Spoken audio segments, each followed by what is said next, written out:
Wabarakatuh. Jumpa kembali di channel YouTube Pandu Windu, channelnya informasi dan edukasi ya.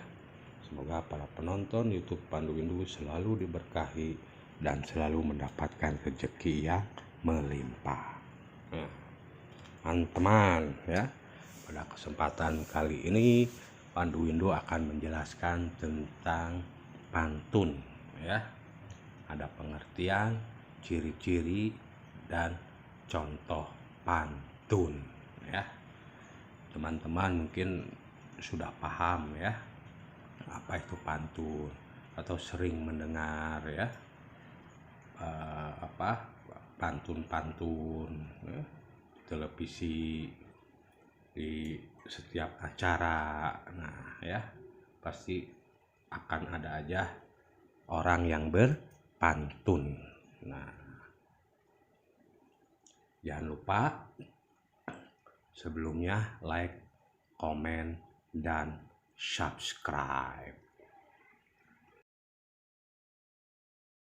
Pantun ya. Pantun adalah jenis puisi lama yang tiap baitnya terdiri atas 4 baris serta memiliki sampiran dan isi.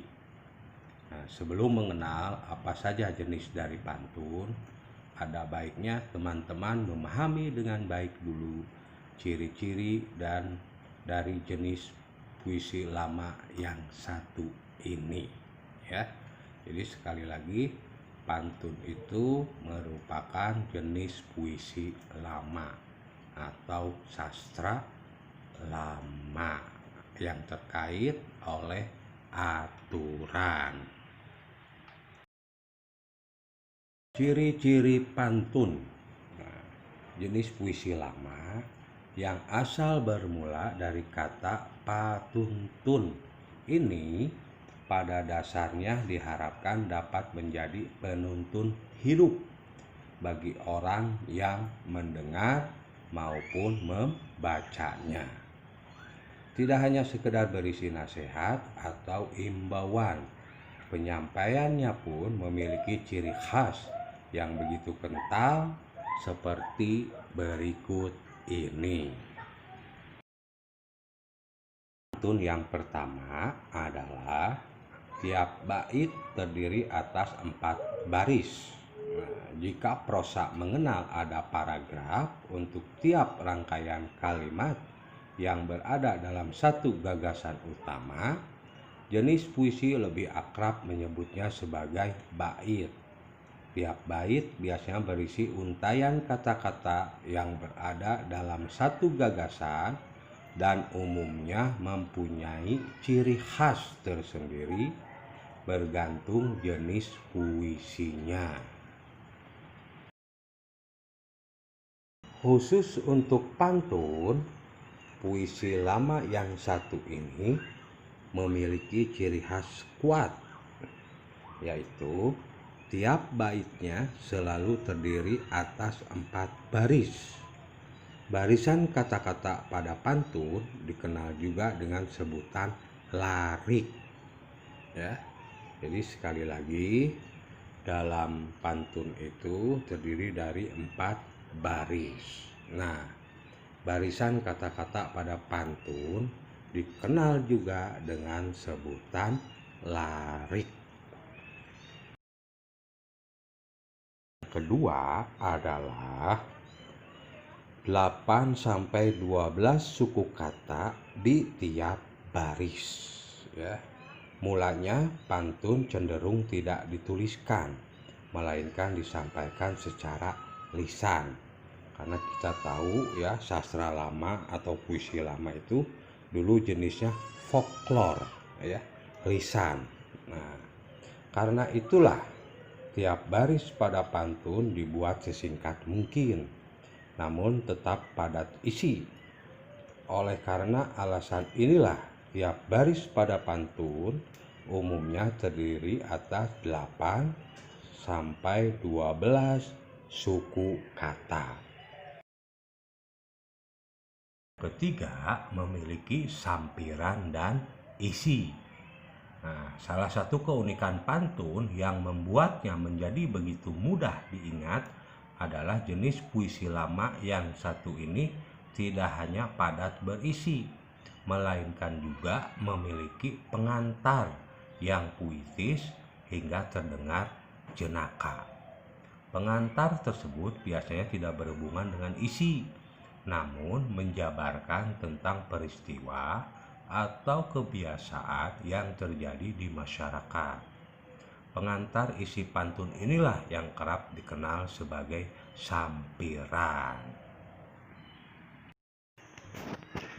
Untuk masalah penempatannya di dalam pantun, sampiran akan selalu berada di baris pertama dan kedua.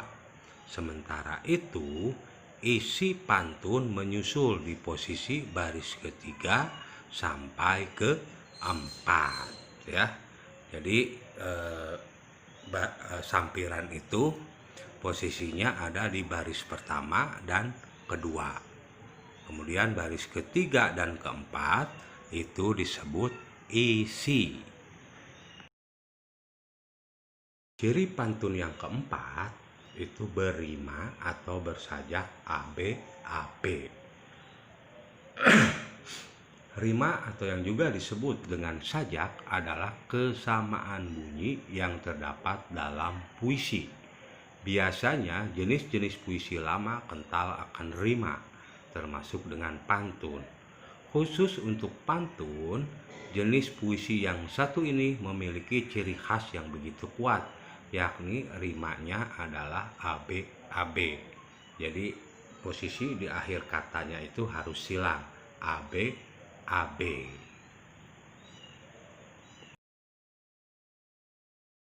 Yang dimaksud dengan rima ABAB adalah adanya kesamaan bunyi antara baris pertama dengan ketiga pantun dan baris kedua dengan baris keempat.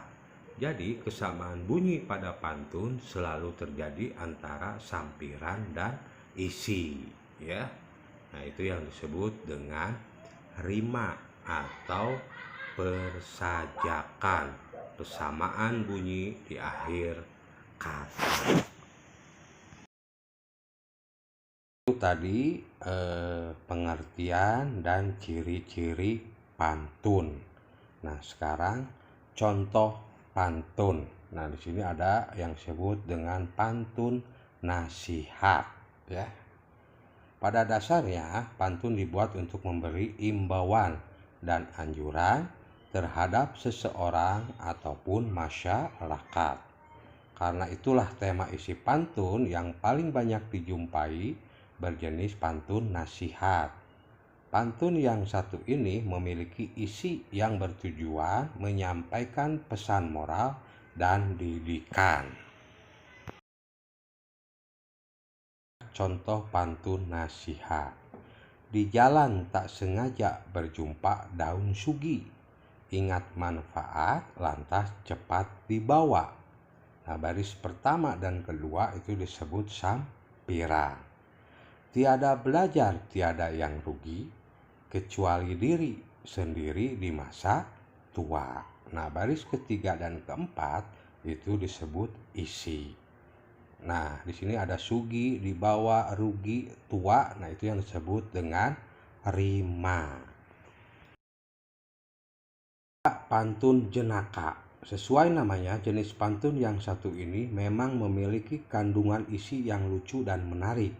Tujuannya tak lain untuk memberi hiburan kepada orang yang mendengar ataupun membacanya. Tidak jarang pula pantun jenaka digunakan untuk menyampaikan sindiran akan kondisi masyarakat yang dikemas dalam bentuk ringan dan jenaka, ya. Jadi pantun jenaka itu adalah pantun humor atau untuk hiburan semata. Pantun jenaka. Duduk manis di bibir pantai, lihat gadis, aduhai tiada dua. Masa muda kebanyakan santai, sudah rentak sulit tertawa. Nah, ya. Atau ada pantun hiburan. Sendal jepit, sendal swallow. Mata lu sipit kayak Andy Lau. Nah, seperti itu ya. Contoh humor atau jenaka. Ya, ada pantun agama.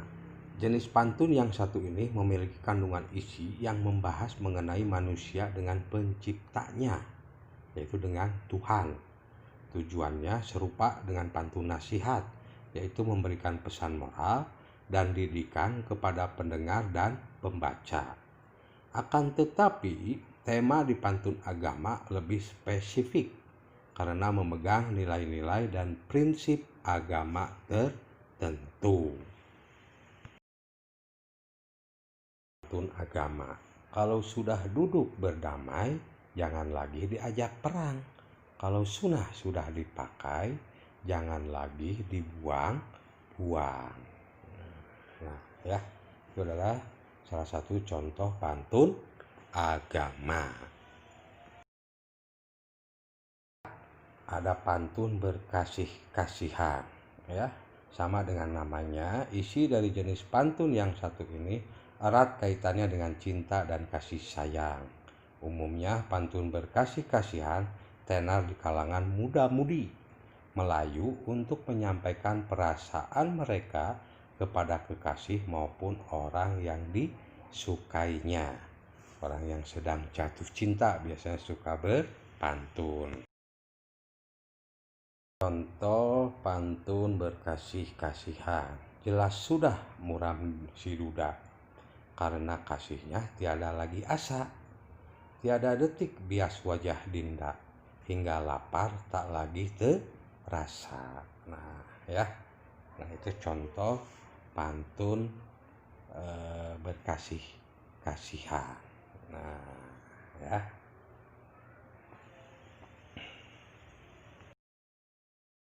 Demikianlah konten pengertian, ciri, jenis, dan contoh pantun ini, ya. Si Rudi main ke rumah si Asih, sekalian menjalankan ibadah 3 rakaat. Pandu Windu mengucapkan terima kasih. Semoga konten ini bermanfaat.